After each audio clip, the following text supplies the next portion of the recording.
You got dumped, or maybe you dumped them, but you desperately want your ex back and you've decided to dive into the law of attraction and manifestation. And now you're like constantly saying affirmations, you're looking in the mirror all day, you got notes under your pillow, and you're focusing all of your time and your energy on them. And they tell you to not be in a state of lack, but how can you not be if all of your every waking moments are filled with thoughts of them? The key, my friends, is learning how to detach yourself from the outcome. You want them back, I get it, but detach yourself from focusing on a specific outcome. Let the universe decide when and how this is going to manifest in your life. Because ultimately, there's a difference between you loving this person and wanting to be with this person and you desperately wanting them back, because that desperation is needy energy and it's going to repel them, I promise you. So how do you stay detached while focused on trying to manifest them back? The answer is visualize the relationship, not specifically the person. I know you want them back, that specific person. I get that, I do. But focus your time and your energy on what it was about the relationship that you want. And then visualize yourself in that relationship right now. Focus on how it makes you feel. How did the things that they did for you make you feel? What is it about the relationship that you might want to be even better? Focus on those feelings, but focus your feelings and visualize the relationship, not just specifically them. And you know what? There's some chance that they won't come back, right? There's about a 50-50 chance your ex will come back.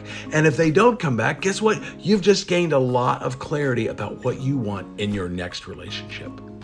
But what I don't want you to do is spend all day, journaling and mirroring and manifesting and affirmations. I don't want you to spend all day doing those things, because that ultimately will make you feel kind of needy and clingy and desperate, because you'll be putting a lot of time and energy into them as opposed to into you. Live your best life. Get out there and enjoy things. Get back to your hobbies. Get back to hanging out with friends. Take up new hobbies. Become the best version of you that you can be. Ultimately, I want you to craft an abundance mindset.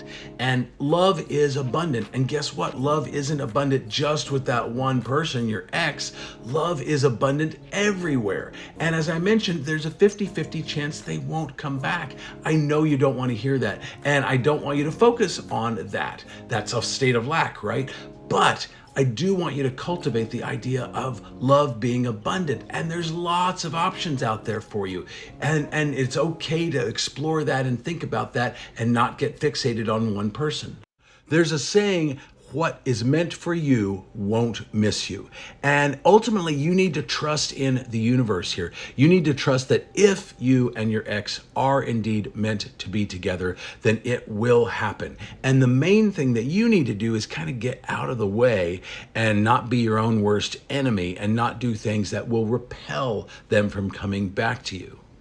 So how do you know you've successfully detached from your ex?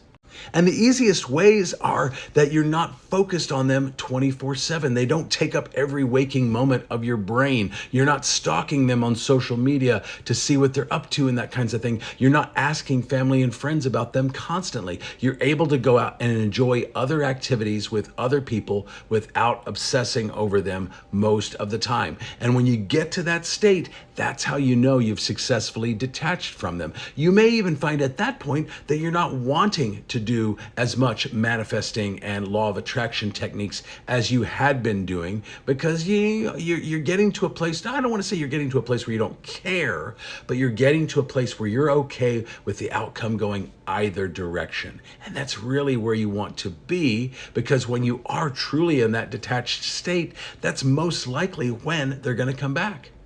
What is your manifestation journey, and what has been your experience in using manifestation techniques or law of attraction techniques? Let me know in the comments.